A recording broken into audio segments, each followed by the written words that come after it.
Hi, this is Garibay, and today I'm going to be talking about what I hope will happen in Kate Welch's first 100 days as a Dungeons & Dragons A-Team game designer. All right, so Kate Welch is the brand new Dungeons & Dragons A-Team game designer. And what that means is that she was specifically chosen by Mike Mearls and Wizards of the Coast to join the Dungeons & Dragons game design team, okay? Now, what's really unique about Kate Welch is that she's actually, as I look at her experience, from what she has posted saying, this is what I've accomplished on her websites, her greatest, what she's bringing to the table is web design, video game design, and visual artistry, okay? Those are her three core skill sets, right? Now, it does not look like she has taken a lot of time and built lots of source books or written her own core rule book or any of the traditional tabletop role-playing game activities that a game designer would do, okay? Now, I think that's awesome, and the reason why is I think the reason Wizards of the Coast brought Kate Welch in is if they had done that, if they had hired somebody who had written their own core rule book, like Lewis Porter Jr., published their own books like Lewis Porter Jr., or had written a whole bunch of source books like Lewis Porter Jr., right? Then what would have happened is you would have had somebody who's ready to iterate, right? So that's the issue. Is I don't think Kate Welch was brought in to iterate. She was brought in to innovate, and that's a critical difference. And that's what's really exciting about Kate Welch coming in onto the Dungeons & Dragons A-Team game design team, right? Now, I think her first 100 days, actually this has been learned at the presidential level, that your first 100 days is critical because you set the table for everything that's going to be accomplished during your stay within that position, okay? So Kate Welch's first 100 days are absolutely critical. And here's the issue. So one, I think Kate Welch has an opportunity that has never, ever been had by any Dungeons & Dragons A-Team game designer in the history of the game. And the reason why is she is a first within the history of Dungeons & Dragons. She is the first panoptically heralded Dungeons & Dragons A-Team game designer, okay? Now, what do I mean by panoptically heralded? Well, Wizards of the Coast used social media that didn't exist for the vast majority of the game's, history. Not at the level it does today, right? But they used this broad platform of social media, Twitter and Facebook and other social media to say, hey, we need a new A-Team game designer for Dungeons & Dragons. And so the announcement of the position was spread wide, right? And it was panoptically heralded, right? Now, panoptic means you could see the whole thing in one view, right? And that's what social media does. It allows everybody to see that thing in one view. So first, the position was seen in one view, right? Now, 2 weeks ago, I didn't know anything about Kate Welch. Since then, I've learned that she was on Acquisitions Incorporated, which I think is one of the least important reasons why she was hired, or, that's a player. There's a lot of players, So, I don't really think that was really key to getting her into the position she's currently in, right? I think the reason she's there is she has skill sets that are very, very valuable to the game, and also she's incredibly smart and creative. You can see that by looking at her content online. That's very, very clear, right? So, as the first panoptically heralded, so then, once she was chosen, she was panoptically heralded by Wizards of the Coast. On social media, they said, welcome to the team, Kate Welch, and that was, shouted to the heavens, right? And the reason why I know this is, I started playing Dungeons & Dragons in 1982, and then I think I became deeply into, and I continued playing Dungeons & Dragons. I still play Dungeons & Dragons today. I started playing Dungeons & Dragons from 1982 all the way up to 1994. In 1994, I became very interested in the history of the game of Dungeons & Dragons. And really, since 1994, I've really studied the history and the industry of the history of Dungeons & Dragons and the industry of the tabletop role-playing game industry, which is incredibly affected by, almost exclusively affected by whatever is happening with Dungeons & Dragons at the moment. Dungeons & Dragons sets the pace for the entire industry. So Kate Welch, her position, her being chosen, and then panoptically heralded by Wizards of the Coast. Wizards of the Coast choosing someone who does not have the traditional tabletop role-playing game designer core skill set, right?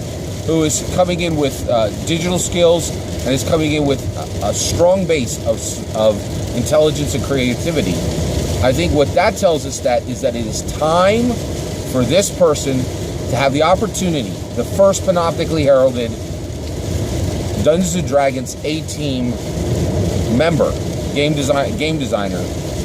They have an opportunity to innovate that no other game designer for Dungeons & Dragons has ever had at a level. And the reason why is it would be an incredible disconnect, and maybe even in some ways disrespectful to the community to panoptically herald this person and then not listen to that person when they arrive and not be ready to receive new ideas for the game, right? So that's my take on why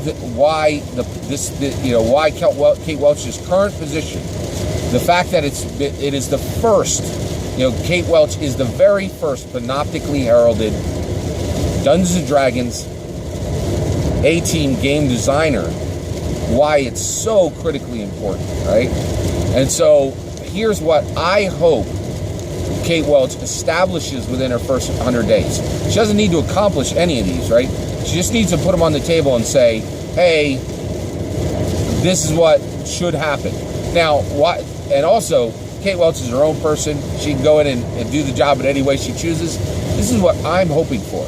And not because I think Kate Welch needs to do these or should do this, but because this is what the game desperately needs in order to progress in this very, very special time. And by the way, let's talk about that special time real quick. The reason why Kate Welch is the first panoptically heralded Dungeons & Dragons A-Team game designer is because of the special moment that Dungeons & Dragons is in right now. The special moment it's in right now is coming off of the back of Stranger Things. Stranger Things really pushed up, Dungeons & Dragons. The rise of Matt Mercer, Dan Harmon as a player, Harmon Quest, and then also 5th edition itself. One of the best editions of the game that's ever delivered. The fall of Pathfinder. It is a very, very special moment right now. And so it is the right time for the first panoptically heralded Dungeons & Dragons A-Team game designer, right? And Kate Welch is that person, right? And so I really feel she has an opportunity, and this is what I hope she does with that opportunity. First, 90-minute games, absolutely critical. There's a lot of talk right now about gatekeeping from within the Dungeons & Dragons community. And I think there's some gatekeeping that's happening within the community. I get that, right? I get that that's there, right? And so, and generally overall, the voices that are being heard is saying, hey, we should stop gatekeeping and let everybody in, right? Well, the game itself has some gatekeeping mechanisms. The 4-hour game is one of the greatest gatekeeping mechanisms within Dungeons & Dragons, and it has to die. It absolutely has to. The 4-hour game has to die. And the reason why is when we invite people to say, we're going to do this game for 4 hours, maybe 6 hours, maybe 8 hours, but let's just deal with the 4-hour game, okay? When you invite them over and say, we're going to do this thing for 4 hours, right? Board games have already learned this, right? Board games are going to these 1-hour games, that are much simpler, much easier to get into, right? 30-minute games, 15-minute games. That's that is the vast majority of games you see in board games right now. And so the reason why I'm saying 90-minute game is that is the length of a movie, right? A children's movie, right? And if we can get our games down to 90 minutes, then anybody who's willing to watch a movie is potentially a Dungeons & Dragons player. And that's a huge audience. Right now, what is the Dungeons & Dragons community? The Dungeons & Dragons community is only the hyper-focused. Only the hyper-focused. Because that's the only people who do one thing for 4 hours now. Only the hyper-focused. And that is the biggest gatekeeping mechanism that is literally installed into the game, and it has got to be crushed, right? So Kate Welch has an opportunity to put that on the table and say 90-minute games. Let's do everything we can to bring Dungeons & Dragons 5th edition down to a 90-minute game, right? And there's ways it can be done. You know, they have all the levers. They can control that, right? So I think that's really critical. Some other things I would add in there. Complexity slashes. Complexity slashes on combat, experience, and spells. Absolutely necessary. The complexity, especially on spells. Oh, this is a 3rd level spell. You can cast it at 7th level. Tell me that's not needlessly complex. It's ridiculous, right? And so, you know, there's a lot of complexity that can be continue to be ripped out of the game, right? And the reason why is it stops people from coming in and enjoying the game, more people, right? So, and also I think Wizards of the Coast, their primary game is to retain the greatness of the game, right? And complexity is not the greatness of the game. And then grow the audience, right? So it's both a preservation and a growth perspective, right? So the other thing that that I'm really hoping Kate Welch does is three-tier threats and 3-tier items, right? We've already kind of gotten there. We've gotten closer to there with items, but I really feel like there's a lot of, monsters and non-player characters. They can come in, literally like 20 different levels. And I really feel like you need a drudge, you need a veteran, and you need an elite, right? And then you just add the distinctors on to those three tiers, right? Strips out a lot of complexity, and it allows more movement within the structure. And right now, Dungeons & Dragons 5th edition rules are set, right? So what can you do to actually insert this in the game? Well, they're already making adventures, and they've already opened Pandora's box of source books with Xanathar's Guide to Everything. So if there is another source book, which I don't think there should be, right, or with the continuation of Unearthed Arcana, we should start building in these 3-tiered NPCs, these 3-tiered monsters, right? Drudge, veteran, and elite, right?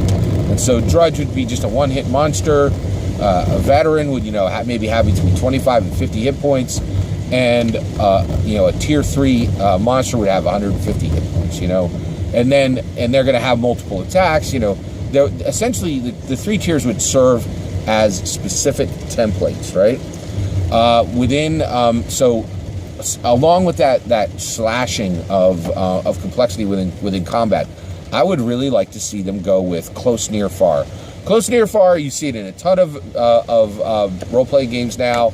It's just a complete reduction. It makes grid combat much, much simpler, much faster. It's a really good concept. It's in Index Card RPG. It's in the Star Wars tabletop role-playing game. It's in a lot of stuff. Okay, so I definitely think close, near, far it should be part of the slashing of complexity on combat, right? And then in addition to that, I would definitely go with D&D Accelerated. Now, what is D&D Accelerated? D&D Accelerated is what Fate Accelerated is. I think Fate Accelerated is one of the most important books in the history of tabletop role-playing games. It is a fully playable tabletop role-playing game that was available for free in PDF and is available even now for purchase for $5, and it is 50 pages long. That is created by Fred Hicks, right?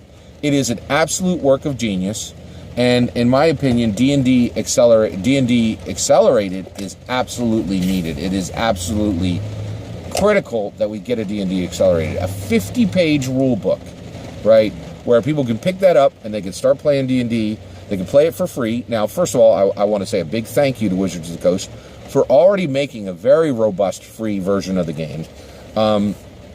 But Fred Hicks showed how this is done, and I really feel that there should be a D&D Accelerated, a 50-page, printable book, book that you can buy in print for $5 that a D&D can just drop $20, give it to every single player at the table, and then they work off their own PDF. It's $20 and you're in, and everybody has the same rule book, right? The flexibility, the usefulness of Fate Accelerated is unprecedented in the history of the game. I have run Star Wars Rogue One games with it. I have run Arb Gulch Western, historical Western game with it. I've run Harry Potter games with it. I mean, it's so, like, I've run DC Fate. I've run DC and Marvel crossover Fate games with Fate Accelerated. It is an incredibly good game. It's just so flexible, all those kind of things. Now, of course, Dungeons & Dragons, you would be able to use, and what I would do is build D&D Accelerated to be able to do any of all of those different worlds, right? So, and then while we're talking about it, a new world. I would put a new world on the table. So there's a lot of great worlds out there in Dungeons & Dragons, but if I were Kate Welch, I'm really hoping that Kate Welch uses her instilled power, her special power that's been kind of granted to her by being the first panoptically heralded Dungeons & Dragons A-team game designer, to really go forward and say, we need a new world. Forgotten, actually, need is a strong word. Actually, there's no need for a new world, but I think D&D players deserve a new world. And I think one of the last really significant new worlds we got was Kevin Baker's Eberron, and it was fantastic. To this day, it's a well-loved game world, and I think it's really special. And I think the next one would be the same thing. We absolutely don't need one. Actually, a lot of the other, I know a lot of people are really hoping that some of the existing worlds will get more time and attention. But the reality is, the game is built on excitement. The game is, you need fresh new things for people to be excited about. And I think it's really good to be excited about new worlds. And so I really hope Kate Welch goes in there and ask for a new world. So these are just some of the ideas that I'm hoping Kate Welch uses her unprecedented power as the first panoptically heralded Dungeons & Dragons A-team game designer to really get moving. This is a really, really special time for Kate Welch. It's really a special time for us as a community. It's a really special time for the game of Dungeons & Dragons. And I can't tell you how excited I am that, Wizards of the Coast, and particularly Mike Merles, I think, really said, we don't want to iterate. We want to innovate. 5th edition is it's been around for a few years, and I think a lot of leaders would have thought that this was the time to iterate. And you could see, there's so many aspects of the hiring of Kate Welch that says it's not time to iterate. It is time to innovate. And that is truly, truly exciting. And I am incredibly excited for the first 100 days of Kate Welch's period of time as specifically as a panoptically heralded Dungeons & Dragons A-team game designer. It's really exciting time for all of us. Take care.